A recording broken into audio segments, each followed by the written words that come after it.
Good morning, नमस्कार। आप सबका स्वागत है इस चैनल पे। बच्चों, इस वीडियो हम डिस्कस करेंगे आपकी क्लास 6 की वर्कशीट नंबर 20। सब्जेक्ट है आपका साइंस। बच्चों, ये वर्कशीट है आपकी वेंसडे की, जो आपको वेंसडे को मिलेगी। और इसमें आज नया चैप्टर स्टार्ट करेंगे, विद्युत तथा परिपथ। तो बच्चों, विद्युत तथा परिपथ होता क्या है? आप सब ने इलेक्ट्रिसिटी तो बहुत यूज़ की है, डेली आप यूज़ करते हैं। अच्छा, अभी सर्दियाँ आ गई हैं लेकिन पंखे यूज़ नहीं करते, लेकिन इलेक्ट्रिसिटी का तो यूज़ करते ही हैं। घर में कितने सारे ऐसे उपकरण हैं जिसमें आप इलेक्ट्रिसिटी का यूज़ करते हैं। सोचिए ज़रा, जैसे कि पंखा बिजली के बिना नहीं चल सकता, और पंखा है, आपकी वॉशिंग मशीन है, कोई भी घर में मशीन्स है, किसी भी तरह की वॉशिंग मशीन है या कोई भी मशीन है, सभी क्या है बच्चों, वो आपकी किससे चलेंगी? सब, जैसे कि फ्रिज भी हो गया, वो सब किसके चलेगी? विद्युत मतलब इलेक्ट्रिसिटी से। तो बच्चों, आज हम उसका बेसिक पढ़ने जा रहे हैं।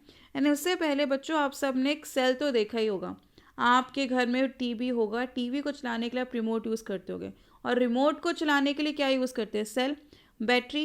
तो वो सेल और बैटरी के बारे में कुछ पढ़ेंगे, और उसके साथ ही साथ हम कुछ सिंबल्स देखेंगे।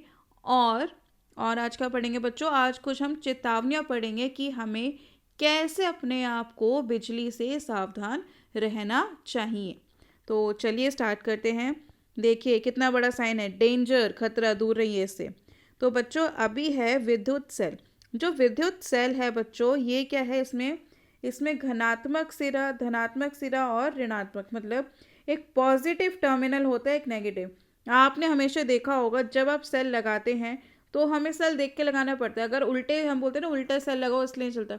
तो ऐसा क्यों होता है? कुछ तो होगा ना। उल्टा उल्टा इसलिए होता है बच्चों, यहाँ पे पॉजिटिव और नेगेटिव वजह से। ये पॉजिटिव और जो नेगेटिव टर्मिनल होते हैं, उसकी वजह से क्या होता है बच्चों, आपका जो परिपथ है, विद्युत का परिपथ है, वो बनता है। अब विद्युत परिपथ कैसे पूरा बनता है, कैसे फ्लो करता है, वो हम नेक्स्ट वर्कशीट में पढ़ेंगे। आज उसके हम बेसिक डिस्कस करते हैं। तो बच्चों, विद्युत सेल क्या होता है? यह यंत्र जो रासायनिक ऊर्जा मतलब बच्चों, ये जो आपका सेल है, इसके अंदर रसायन होता है। ठीक है, इसके अंदर रसायन होता है। तो उस ऊर्जा को, जो विद्युत मतलब आपको, जब आपने यूज़ किया, इलेक्ट्रिकल यूज़ हुआ, तो उस रासायनिक ऊर्जा को विद्युत ऊर्जा में बदल देता है। और सभी जो विद्युत सेल हैं, ये दो, इसके क्या होते हैं, इस प्रकार से दो सिरे होते हैं, जिसमें एक धनात्मक होता है और दूसरा ऋणात्मक, मतलब एक पॉजिटिव और दूसरा नेगेटिव। तो आप बच्चों यहीं से देख के समझ लीजिए, याद कर लीजिए कि जो सेल है, डेफिनेशन है, सिंपल से लिखना है। इसके दो सिरे होते हैं, एक पॉजिटिव होता है, एक नेगेटिव होता है। और ये इसका मेन कार्य क्या होता है? रासायनिक ऊर्जा को विद्युत ऊर्जा में ये बदल देता है। अब उसके बाद है बच्चों कि बैटरी। जब देखिए, जब इन विद्युत सेलों को जोड़ा जाएगा तो बच्चों वो बनाएगा आपकी बैटरी। तो यही कहते हैं कि दो या दो से अधिक विद्युत सेलों को मिलकर क्या बनेगी? बैटरी। तो चलिए आगे देखते हैं। अब है बच्चों बल्ब।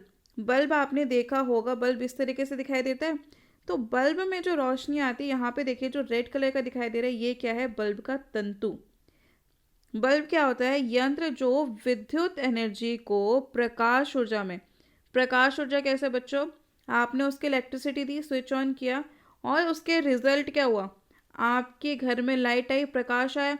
तो उसने क्या किया? विद्युत एनर्जी को प्रकाश ऊर्जा में बदल दिया। उसके बाद है बच्चों बल्ब का तंतु। ये क्या होता है? बल्ब के अंदर एक क्या होता है? इस तरह से घुमावदार पतला टंगस्टन का तार होता है, जो कि दोनों किनारों से मोटा होता जो कि दोनों किनारों से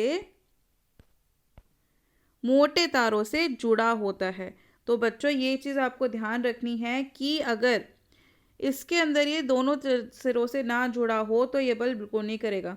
अगर लगा लीजिए हरे वाले से जुड़ा, यहाँ से इसका कनेक्शन टूट जाता है, तो ये जो बल्ब है वो नहीं चलेगा। तो कभी भी अगर बिजली चलेगी तो उसके लिए जो परिपथ है, जो इसका सर्किट है, वो कंप्लीट होना ज़रूरी है। अगर इनके बीच में कहीं पे भी सर्किट ब्रेक हो जाता है, टूट जाता है, गैप आता है, तो वो विद्युत परिपथ कंप्लीट नहीं होगा। तो उसकी इलेक्ट्रिसिटी काम नहीं करेगी, वो बल्ब ग्लो नहीं करेगा, या जो भी इलेक्ट्रिसिटी का उपकरण आपने यूज़ किया है वो काम वैसे नहीं करेगा। ठीक है बच्चों, अब आगे देखते हैं। आगे ये हमें बताते हैं कि चेतावनी, आपके लिए क्या क्या चेतावनी है। तो बच्चों कभी भी हमें स्विच को गीले शरीर से नहीं छूना चाहिए, क्योंकि पानी क्या होता है, एक सुचालक होता है। Water is a good source of electricity, so वो water is a good conductor of electricity, so वो क्या करेगा, आपने जैसे ही गीले शरीर से उसको टच किया तो वो करंट आपके अंदर आ जाएगा, वो फ्लो करना शुरू हो जाएगा। और कभी भी विद्युत तार नंगे हाथों से नहीं छूना चाहिए, और कभी भी पतंग विद्युत तारों से के पास नहीं उड़ाना चाहिए, क्योंकि वहाँ पे सर्किट हो सकता है।